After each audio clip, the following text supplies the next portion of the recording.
పాలేరు నుంచి backwaters తీసుకెళ్లాలంటే Krishna basin, Godavari basin అనేటటువంటి ఆటంకం ఉండేది ఉమ్మడి రాష్ట్రంలో. అప్పుడు నాకు సాధ్యం కాలేదు. అయినా సరే నరసింహలగూడెం 1, 2 అని పెట్టి కొంత భాగానికి నీళ్ళు ఇవ్వగలిగా. కానీ నాకు తెలంగాణ రాష్ట్రం ఏర్పడ్డాక పాలేరు నుంచి ఇమ్మీడియట్గా లిఫ్ట్ చేసి ఎస్ఆర్ఎస్పి కెనాల్లో వేస్తే 76,000 ఎకరాలు పాలేరు నియోజకవర్గంలో నీటిపారుదల వస్తుందని చెప్పి ఆ రాజు ప్రభుత్వాన్ని ఒప్పించి, ముఖ్యమంత్రిని ఒప్పించి, ఇదే పెద్ద మనిషితోటి ఆ పనులు చేయించాను.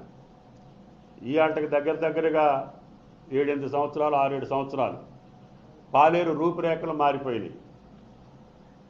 తాగటానికి నీళ్ల కోసం చుట్టాలిళ్ళకి పోయేటటువంటి పరిస్థితి, పశువులకు నీళ్లు పెట్టుకోవటానికి ఊళ్ళు వదిలిపెట్టి ఆవులు, ఎడ్లు తోలుకొని చుట్టాలిళ్ళ కాడ బతికేటటువంటి పరిస్థితి, భరోసా లేనటువంటి బతుకు, పంట చేతికి రాదనే భయంతో అప్పులు తీర్చలేనటువంటి తిరుమలాయపాలెం మండలం.